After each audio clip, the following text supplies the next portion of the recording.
Welcome, Johnny Reb Gamers. Today we are going to cover probably the most exciting aspect of Johnny Reb 3, resolving charges. That's turn sequence number 6. Going back to what we've been through so far, we've talked about marking orders for the first turn sequence, and then routes, rallies, replacements, reveal orders, and that's at this point when you reveal what units are charging and declare who they're charging.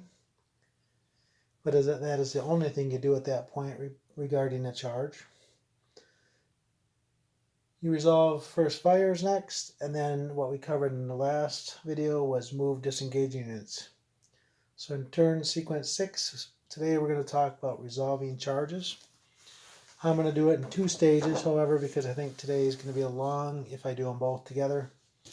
So if you look at this beautiful chart they have, right here the infantry charge procedure is explained very well. We're going to cover 1, 2, and 3 today. The 4th one being dice down for impact and who wins, and if it goes to melee. I'll cover that in the next day, part 2 of the charge sequence. Also conveniently on the chart over here, you can see the basic morale points and the morale point modifiers are used in conducting the charge impact. Now, just like in the disengaging that we just covered on the movement chart, in a charge, you move in whatever formation you're in and the movement distance of whatever terrain you're in, plus under the bonus movement, how many dice to see how far you go on top of that. So, for a start, again, when you reveal orders, the units marked C are charge, and you declare to your opponent what units are being charged.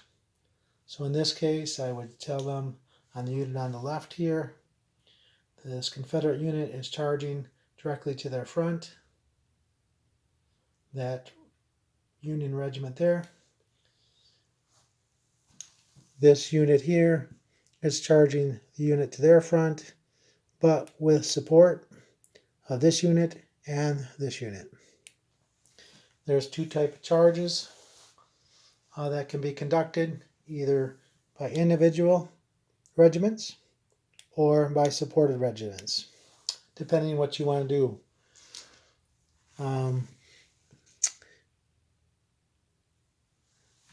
As far as supported charges, a unit has to be within 6 inches of the lead unit in order to charge with them. And basically each regiment that charges in support piles behind the lead unit as it goes to the unit it's charging. In this situation, if this unit wasn't here, the Union regiment on the upper left, you could have one unit, this lead unit charge, with all 3 of these supporting the charge against the unit directly in front of it. In this instance, however, because there is a unit directly in front of it, this unit cannot charge with that unit charging that unit. They have to charge the most threatening enemy, the one in front of them, or closest to their 45-degree angle. And we'll go through each charge here to show you what I mean. So the very first thing you do is roll for a charge bonus and calculate at which point the charge goes into order.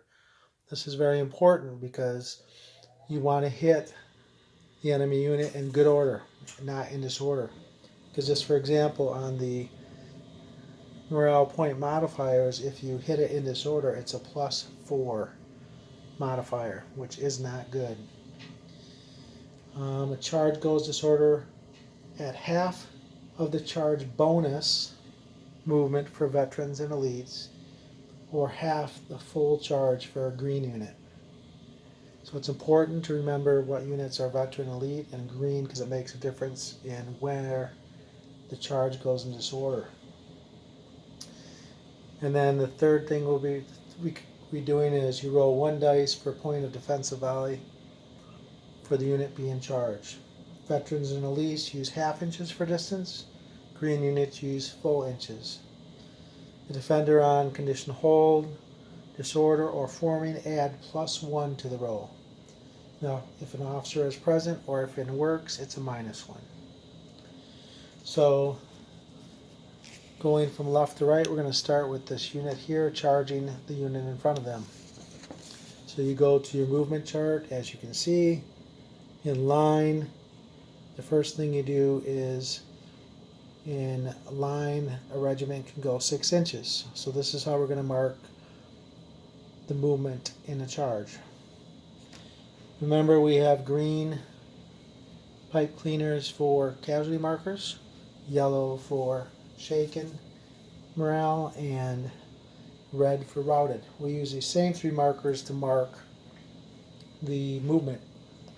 So, as I said, for example, this unit here in line, in open terrain here, they can go 6 inches. So I'm going to put the marker there.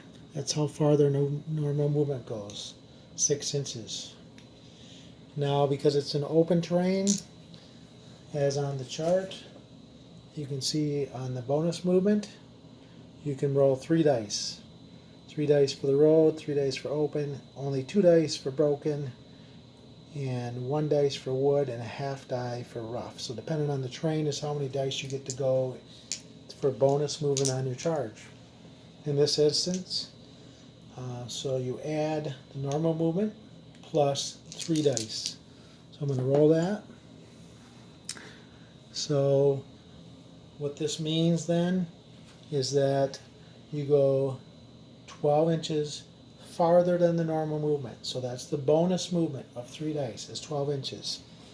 So going from your normal movement marker, where your charge could end up, is 12 more inches, which is way up here. And I'll just show that for a second, where the red marker is. Now, the yellow marker I'm going to put is halfway between the bonus movement, which would be 6 inches right here. Why that's important is that yellow marker indicates where the unit charging goes into disorder. If it happened before it hits the unit it's attacking, it will hit the unit in disorder, and it will have the +4 morale modifier that I mentioned. So in this scenario here, this unit is charging, normal movement there, you roll 3 dice because it's in the open, and it will go all the way to the red marker of 12 more inches past that. So I'm going to move this unit right now.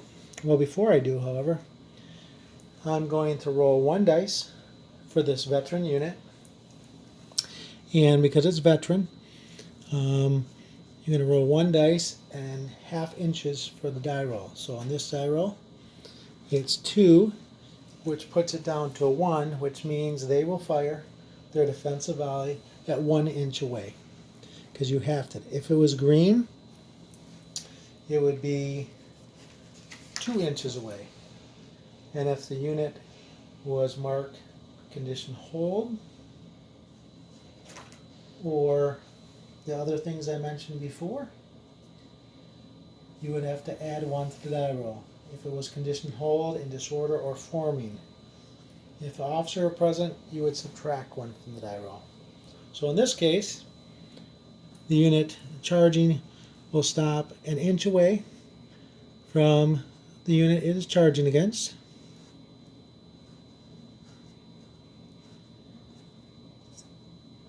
And then that unit being charged will have defensive fire. Now remember, the firing ranges are 2 inches for close, 4 inches for normal, 6 inches for long. So when you're close range, within 2 inches, you add a dice. So normally that unit would roll 3 dice, but because it's close range, it's going to roll 4 dice. Okay, we're just going to keep it simple without any other modifiers. We're just going to roll 4 dice.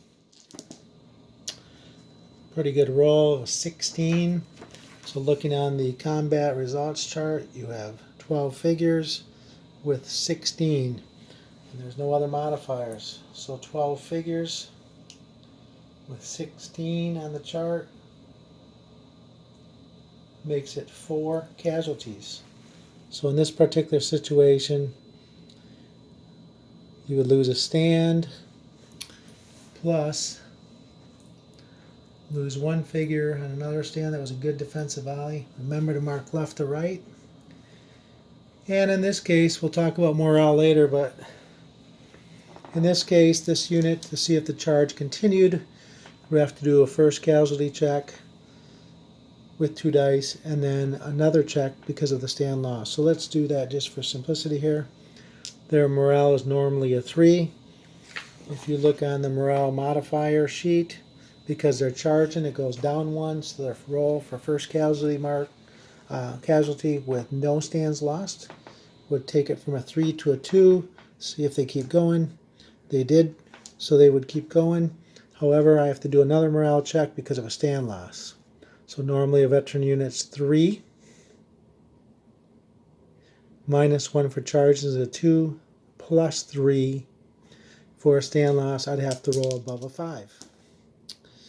And though that was cocked, they succeeded. So the charge would go into impact. And again, I'm going to cover impact in the second half. So they continued their charge. And again, we'll cover impact in the next video. So this charge here, we're going to do as supported. So same procedure as we just did over here. We'll take the markers that we use for measuring distance. So again, because it's in the open, we're going to go 6 inches. 6 inches from the front is to here. We're going to roll 3 dice to see how far the charge goes. It's going to go 9 more inches. So that would be all the way to here. And halfway between those two, 6 inches is 3. It would go into disorder here. Again, if the roll had been smaller, where it goes into disorder could be in front of the regiment it's charging, but in this case not. Now the difference in this charge is the fact that it's supported. So what we're going to do, first of all, after we have rolled for the charge bonus and distance and marked where the unit goes in disorder, we're going to do a defensive fire with this general. And remember, because it has a general, we can subtract 1 on the defensive volley. So again, half inches. We rolled a 6, okay, which with the general makes it a 5. So they shoot from 2.5 inches away. Now, that wasn't the best roll for them because 2.5 inches away does not make it close range. So you move those up to 2.5 inches. The leader is going with them, and the units in support simply go behind, come in behind the lead unit. So in this instance, because it wasn't close range, because it's over 2.5 inches, over 2 inches, we're only going to roll 3 dice for defensive volley. So I'll quickly do that on the chart. We have a very good roll of 15 on a 12 figure. So we look at the chart again. 12 figures on the left.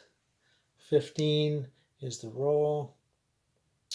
And the result is 3 casualties. So 3 casualties. Now, the front unit takes all 3 casualties. Any supporting unit behind takes half casualties of what the front unit got. So in this instant, they have 1.5 casualties. So automatically 1 for sure. But what we need to do is, like we did with the 1 asterisk on the chart, if it's half, we roll a dice. If it's a 4, 5, or 6, it's a hit. If it's a 1, 2, or 3, it's a miss. It's a miss, so that front unit, the second unit in support would only take 1 instead of 2. And then we do the same for the third support unit. the second support unit, I'm sorry, 6. Now they did roll 4, 5, or 6. So they're going to take 2 hits. Oh, my guy just broke off. Oh. All right, we'll just do a quick switch. And again, marking left to right, do 2 units. Now, because each unit, it's their first casualty in this particular instance, morale would have to be checked of the first unit. First for the first casualty, then it was stand loss. The second unit for first casualty, and the third unit for first casualty. So let's just do that really quick. The first unit, their morale is a 3 without a stand loss. Yeah. For the first casualty, charging on the modified point modifier, morale point modifier is a -1 for charging, and then with the general is a -1, and then you also count a -1 for the support unit and another -1 for that. So basically, I just don't want to roll snake eyes. And I rolled a 9. So they passed. Now we have to check them again. We have a normal morale of 3. -1 for charging is 2. -1 for leader is 1. -1 for support is 0. -1. However, a +3 for losing a stand, so I got to beat a 2. And they passed. So that unit will go into impact with a stand lost, which will have a effect when on the impact.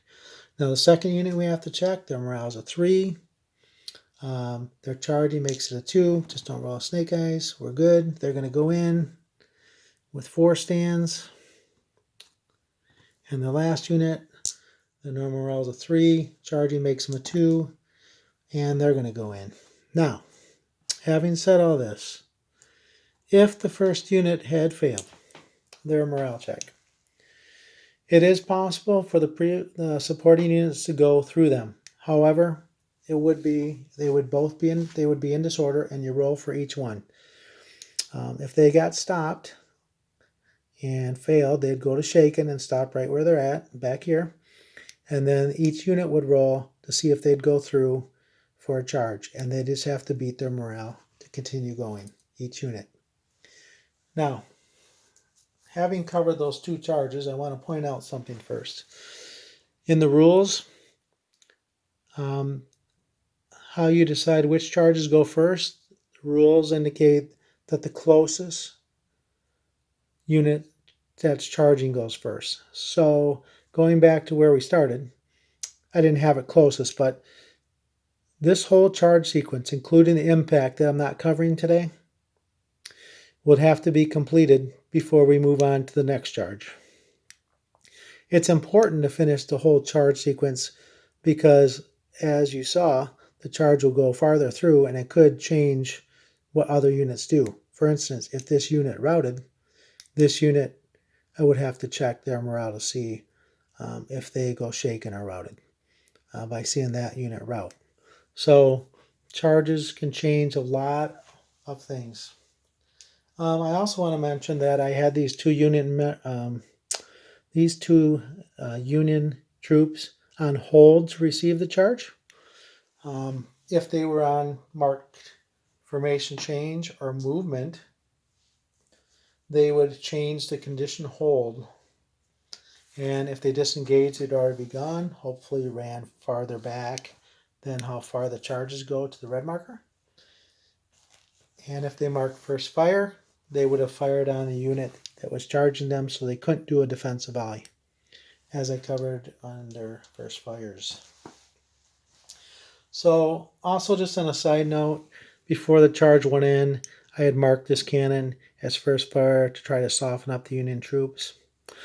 Oh, one thing I did forget.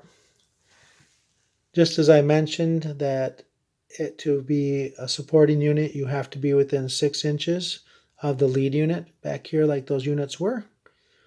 The troops receiving the charge can also claim support from units that are within 2 inches. So this unit could support that unit. And if that unit wasn't being charged, that unit could support the charged unit also. However, because that unit's being charged, they cannot support that unit. However, this unit can support that unit. And for the aspect of charging, when a unit is supporting it, it's a -1 modifier, which when we go to impact, you'll come to understand that low roll is what wins. The lowest roller wins the impact. Sometimes it's a tie too. So that should cover the basics of rolling for a charge bonus and calculating at which point the charge goes in this order. And then rolling one die for point of defense volley, which could halt the attacker at that point. And at that point, if you did halt the attacker, you'd both do, there would be resolve a volley from each other, other than if you had already defensive volley from the defender. So until the next video, we'll cover the rest of the charge procedure, which is the most exciting, the impact and the results of the impact, who wins, who loses, and what happens if there's a tie and goes to melee. Thank you. Have a good night.